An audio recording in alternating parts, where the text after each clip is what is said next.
for what is. Help us to continue to pursue what could be. Help us to never just be a church that just does church services, but God, let us be a church of service to San Francisco. May we leave a kingdom imprint on this city through how we love and through how we live and through how we sacrifice. We thank you so much, God. And we ask this in your mighty name. Amen.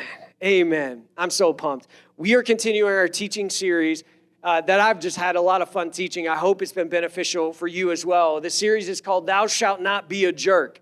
And we've been diving into this series that's been largely about how do we engage in big conversations with even bigger kindness.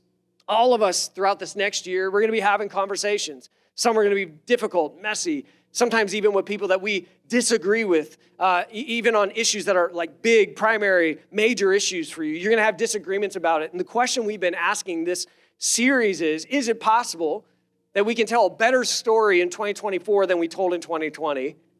Can we tell a better story than we told in 2016? And is it possible that we could end 2024 having gone through another election, and this time we didn't lose our soul in the process? And so this series is about how do we not lose our kindness, because our vision as a church in 2024 is human kindness. And this is a great year full of great opportunities to live and experience what kindness, at least kindness according to Jesus, what that looks like here in San Francisco and in the world.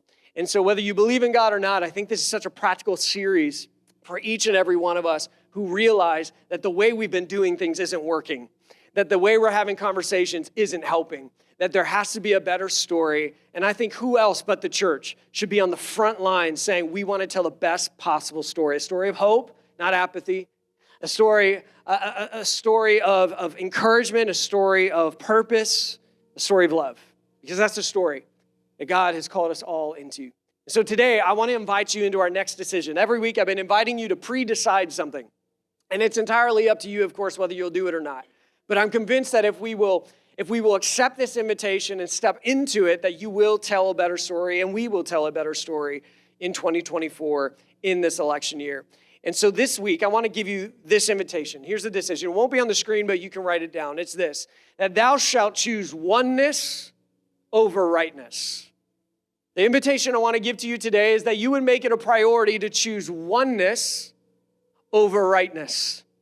Because when Jesus sent his disciples into the world, he did not send his disciples into the world to win debates. He sent his disciples into the world to win people, to be a part of a bigger, more beautiful story than the world has ever told.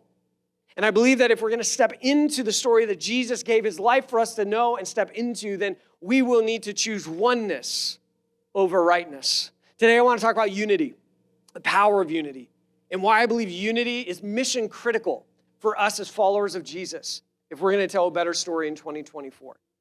And so I want you to go to your Bibles to Matthew chapter 16. If you don't have a Bible, we'll put the words on the screen. But a little bit of a backdrop of Matthew 16. Jesus, he is with all his disciples, all 12 of them, and it was perhaps a hot day in Caesarea Philippi, and he's walking along with his disciples, maybe down another dusty road, and Jesus does what Jesus loves to do. He asks a question.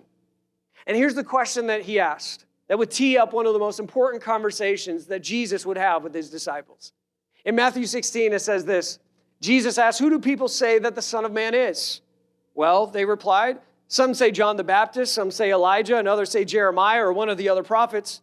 And then he asked them, "But who do you say I am?" Simon Peter answered, "You are the Messiah, the Son of the living God." Jesus replied, "You are blessed, Simon, son of John, because my Father in heaven has revealed this to you. You did not learn this from any human being. Now I say to you that you are Peter," which means rock. "And upon this rock, I will build my," let's say the next word out loud together, church.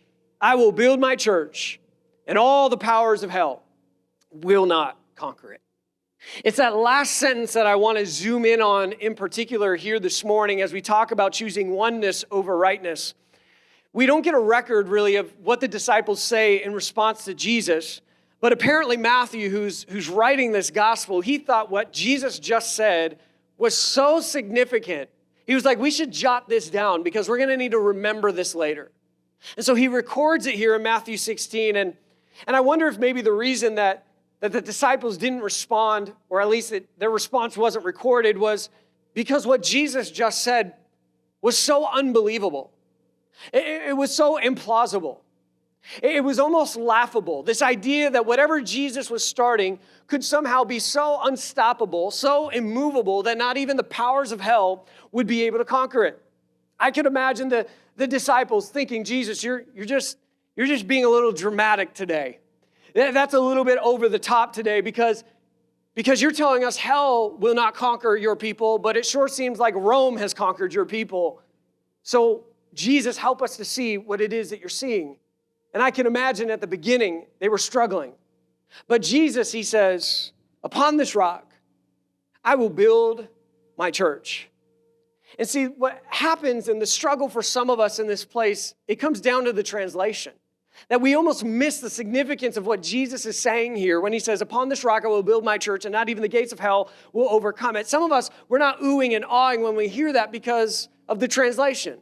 In fact, for some of you, if I were to ask you to think about close your eyes and think about the word church, what comes to mind? For some of you, if not all of you, it might be a building.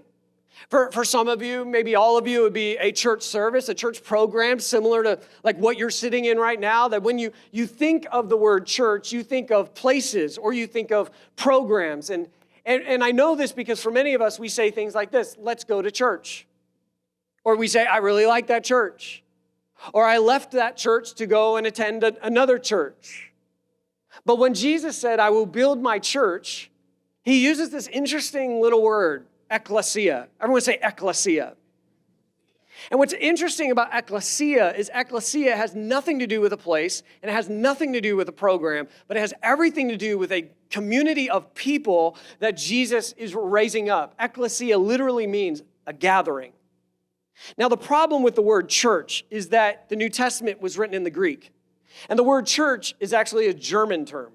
It comes from a German word that comes from another German word that actually comes from a Danish word that comes from a Saxon word that comes from another Greek word that ultimately means house of God or place of God. But there was a time when a person tried to not use this word church. There was a time in history where somebody said, I don't think the word church actually captures what Jesus is talking about. They were like, I think we're missing the gravity of this moment and what Jesus is saying to his disciples in Matthew 16. And so he tried to disrupt some things. This man's name was William Tyndale. And he was one of the first people to create an English translation of the Bible. And when he came to this verse where Jesus said, I have come to build this ecclesia, he realized Jesus was never talking about a place. Jesus was never talking about a program, but Jesus was talking about a people. And so in the first English translation of the Bible, nowhere does it actually say the word church.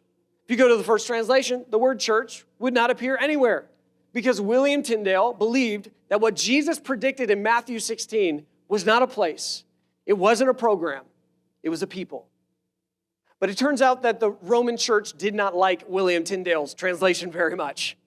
Because if it is true that the church is not a place or a program, then that means the Roman church would lose some of its power and sway over people. And so the Roman church said in response to William Tyndale, no, the church is the power. And the power is the place and the program, the institution of the church. And William Tyndale responded, and he said, nuh-uh. I'm pretty sure that's what he said. He said, nah, that's not what Jesus said. And so the Roman church was like, well, agree to disagree. We'll just part ways. No, that's not what they did at all. They arrested him. They strangled him. They burned his body. And our Bibles have been saying church ever since. But it turns out that William Tyndale was right. Because the word Jesus used, the vision Jesus was conveying here to his disciples was not about a place or a program. It was always about an unstoppable and immovable community of people. And so right here in the middle of the desert, in Caesarea Philippi, Jesus casts a vision, and Jesus does not predict a place, he predicts a people. And he says, these people, they will have not a lot in common, but they will unite around the one thing they do have in common, and that is Jesus. And this community that rallies and unites around the good news and the gospel of Jesus, Jesus says, this community will not be stopped. This community will be immovable, and not even the powers of hell will be able to conquer this movement. And there's no doubt in my mind that the disciples of Jesus, they stood there in the middle of the desert listening to Jesus make this grandiose statement, and they thought to themselves, really, Jesus? Really? Nothing's going to stop us. The gates of hell are not going to stop us. I mean, there's only 12 of us, Jesus, and I don't know if you noticed, but no one takes us that seriously. Jesus, I don't know if you know this, like, man, we like you, but there's a lot of people who don't like you. Have you not heard they're actually trying to kill you, Jesus? And you have the audacity to stand here, Jesus, to tell us that we are going to be a part of a movement that will be unstoppable and immovable, and not even the powers of hell will conquer it. But as unbelievable as it probably sounded to the 12 disciples there in the middle of the desert, that's exactly what happened. When Peter went to Rome with the message of Jesus, he was a nobody. Do you know who the emperor of Rome was when Peter went to Rome with the message of Jesus? Anybody? Yeah, I didn't think anyone was going to raise their hand. His name was Emperor Claudius. And what's interesting is 2,000 years ago when Paul went into Rome with the message of Jesus, nobody knew who Peter was, but everyone knew who Emperor Claudius was. And 2,000 years later, nobody knows who Emperor Claudius is, and everybody knows who Peter is. 2,000 years later, Emperor Claudius is but a footnote on the story of Christianity. And Jesus predicted the entire thing. And it all began 2,000 years ago with a group of people who had nothing in common. A ragtag group of people who would have been picked last for dodgeball. They were not the B team, they were the C team, they were the rejects, they were the misfits.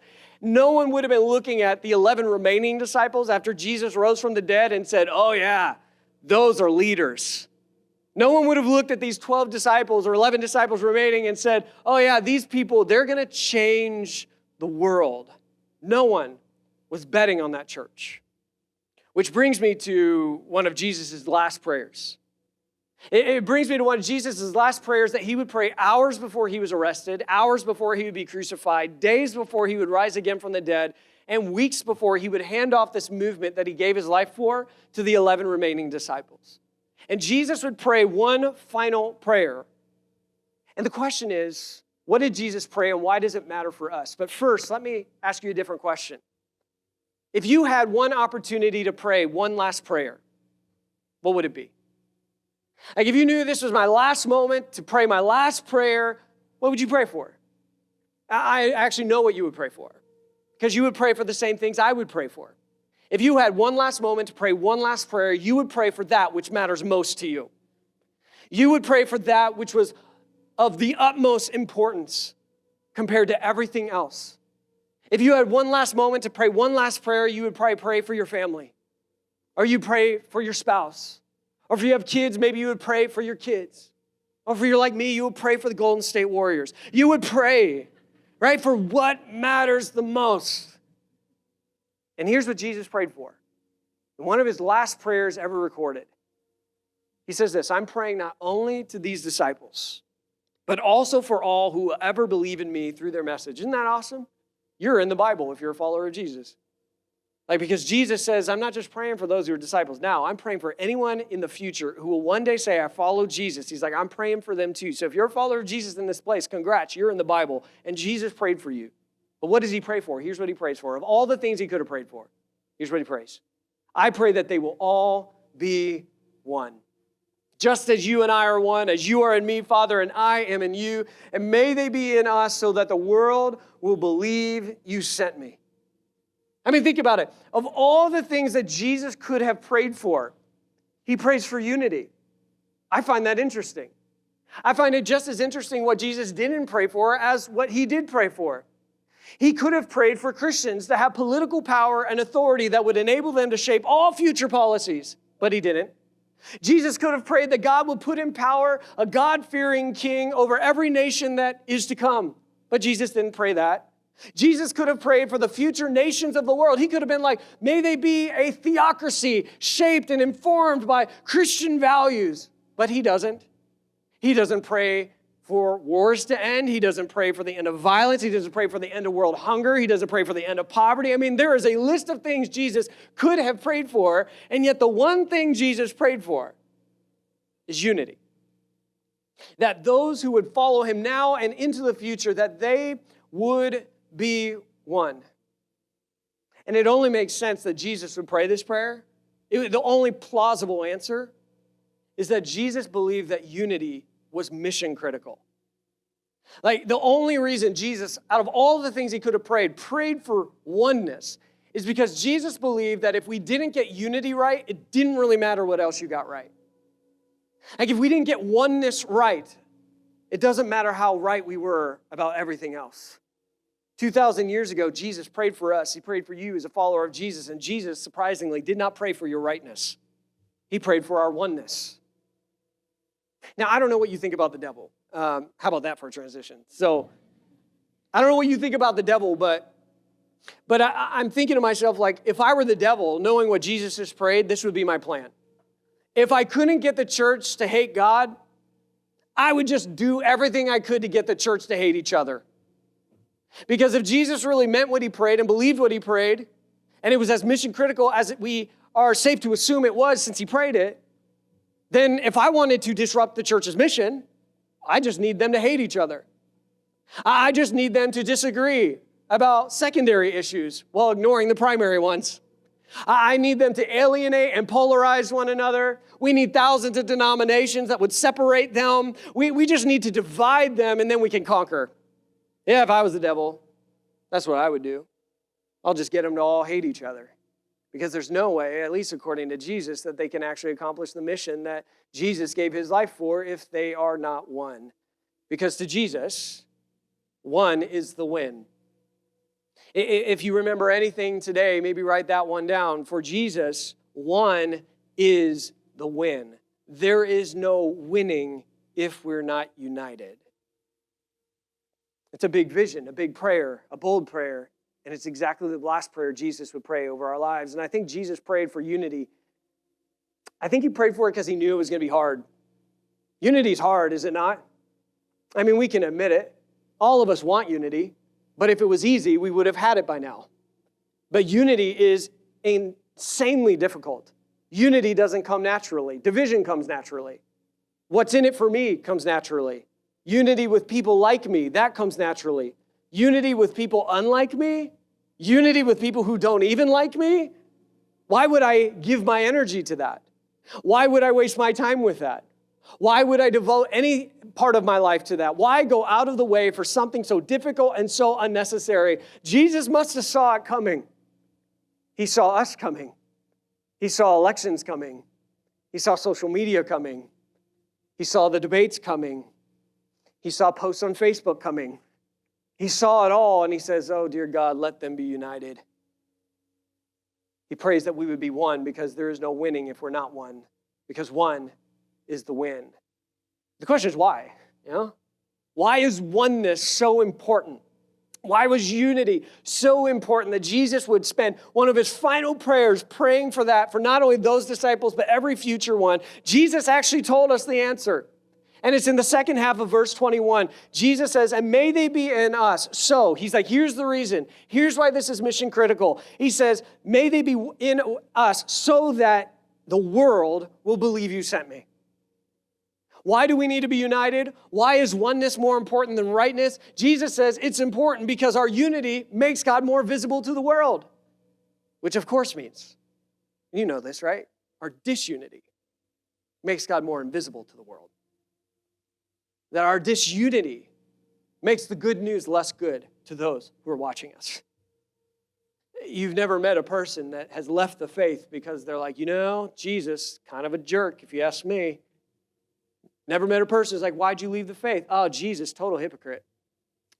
Said one thing, did something different. No. But I bet you can count right now, probably feel every finger in your hand with people that have left the church because people representing Jesus don't look anything like Jesus. I bet that you've maybe even experienced it yourself. You've walked away from faith or wondered, is that a community I would want anything to do with? Because what they said and how they lived did not match. Yeah.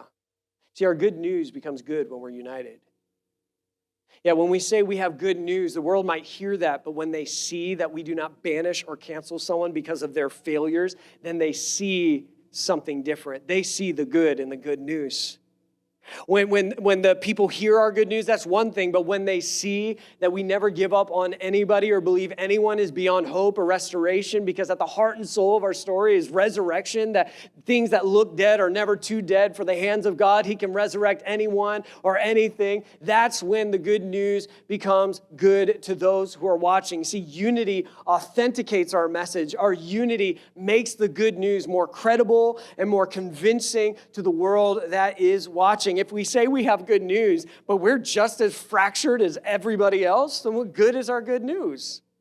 If we say we are people with good news and we are just as spiteful, just as hateful, just as angry as everybody else, then what good is our good news? You see, if we're ever going to tell a better story, it will happen with unity, uncommon unity. It'll happen when we choose oneness over rightness. It'll happen when we commit to this mission that one is the win. Which means this, and this is where it gets a little harder, maybe it's a little harder pill to swallow when we bring this into the political discourse. If Jesus prayed for unity because Jesus believed unity was mission critical for his church and the mission of God in the world, then here's what this means in light of politics. Unity is more important than party. Like, unity is more important than your party. And if Jesus really believed unity was as mission critical as he prayed and believed it to be, then the future success or failure of the church has nothing to do with who is or is not president. But the future success or failure of the church has everything to do with whether or not we are one or whether we will be divided just like everybody else. If unity is as important as Jesus claims it to be, then the greatest threat to the church is not a political party, presidential candidate, or political platform or policy. It is division in the church. The greatest threat to the church, at least if Jesus meant what he prayed, is division. And the answer is unity, because one is the win.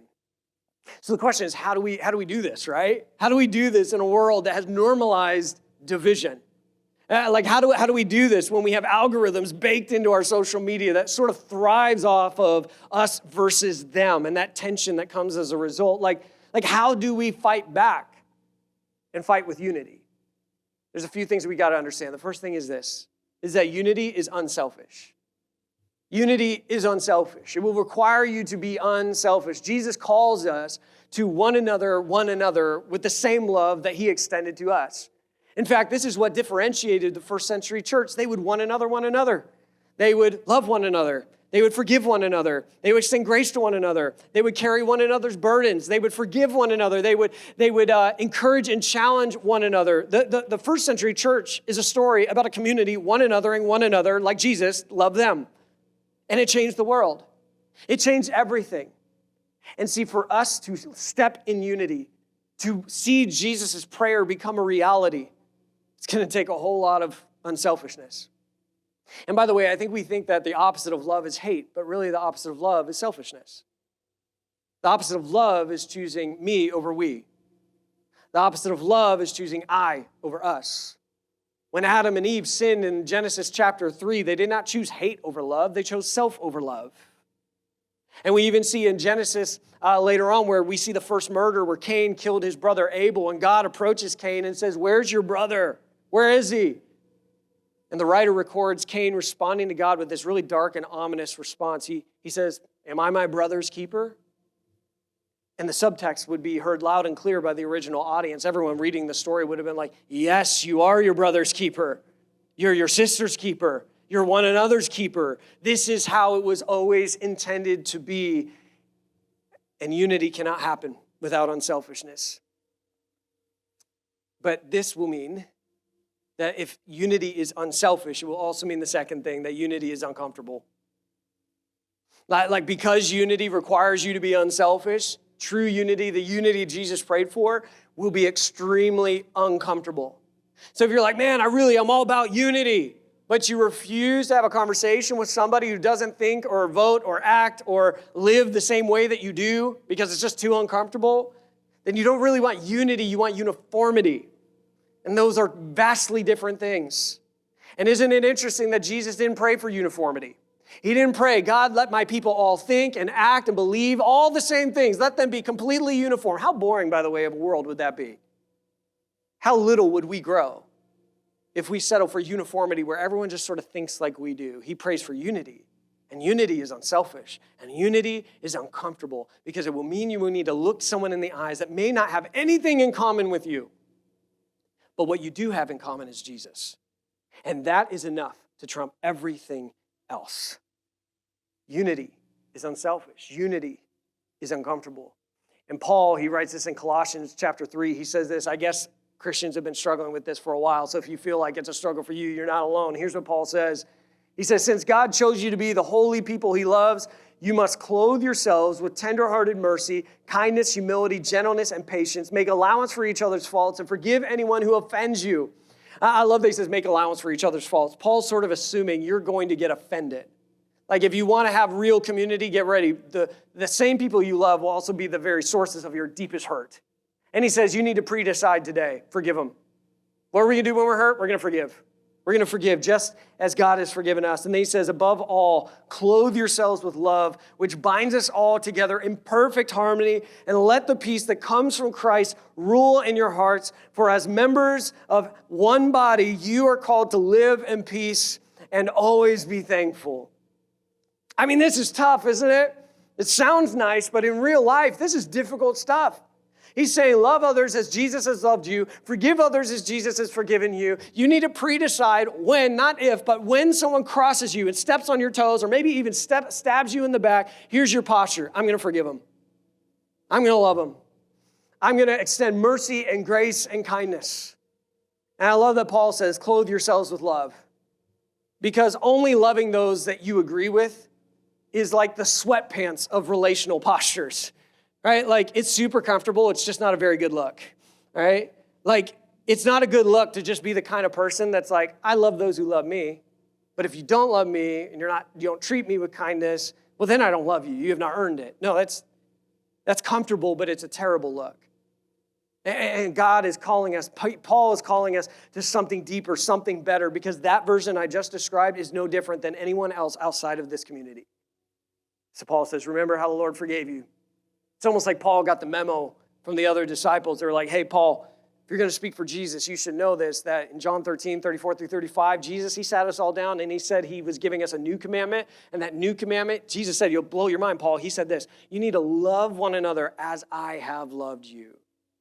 So Paul, that's our ethic. That's our guiding principle. We love others as Jesus has loved us. We forgive others as Jesus has forgiven us. We extend grace to others as Jesus has extended grace to us, which is good news because some of you are here, you're like, should I forgive that person? You don't even need to pray about it. The answer is yes.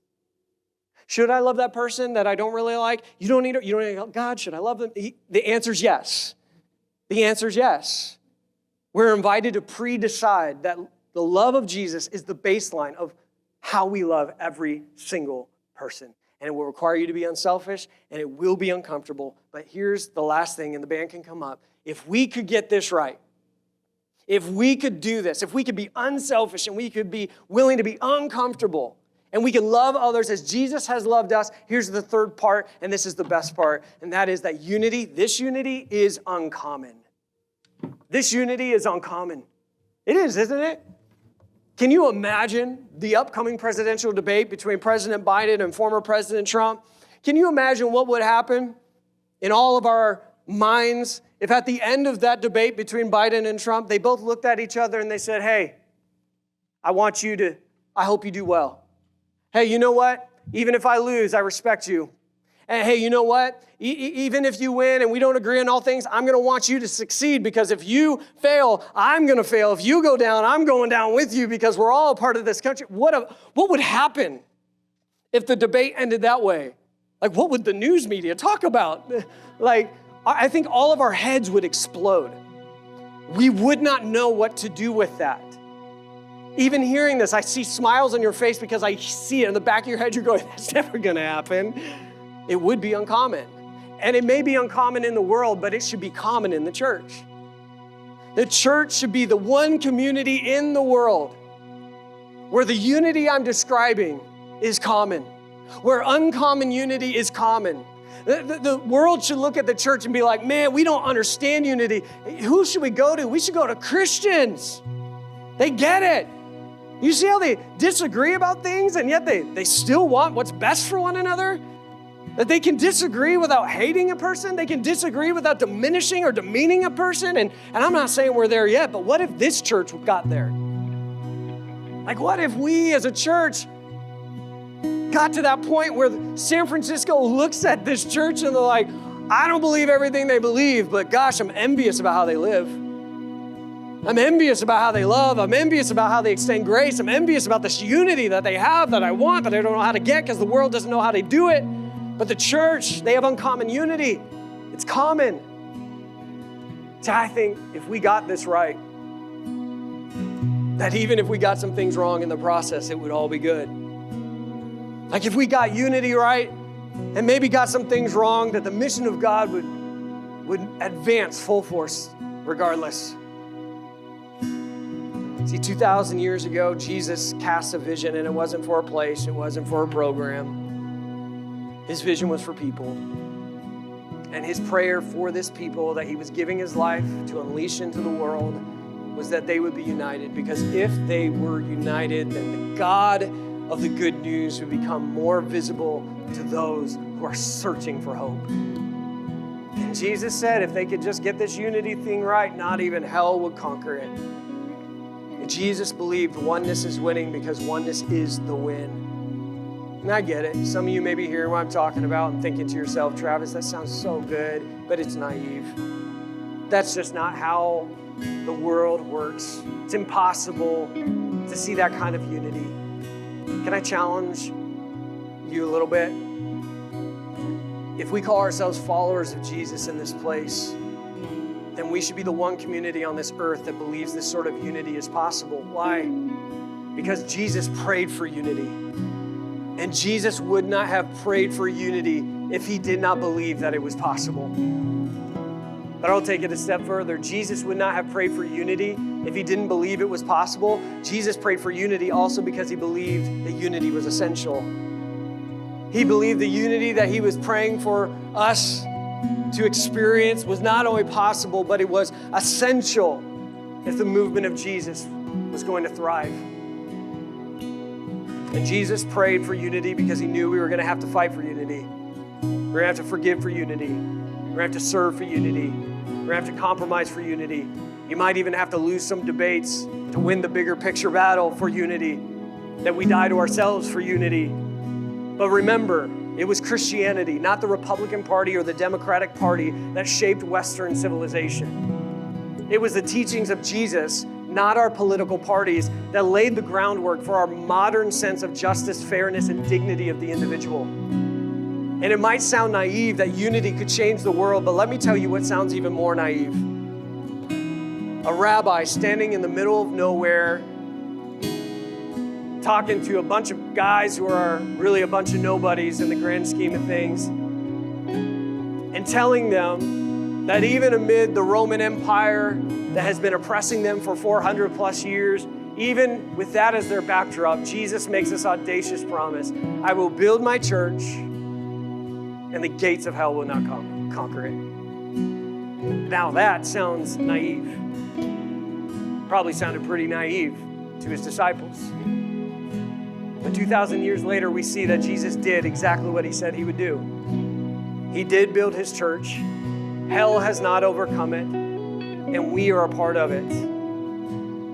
I'm not naive. I just believe Jesus believed what he prayed for. And I wonder what would happen in San Francisco if followers of Jesus had the audacity to believe that Jesus really believed what he prayed for, and they lived like it. I wonder what would happen in San Francisco if we as a church said we're going to choose oneness over rightness. Because there's one thing you know and I know, we all know, and that is that over the next year you will have political disagreements. But it's possible to disagree politically without disrupting our unity. Jesus thought so. Jesus prayed so. And now it's our turn to do so in 2024.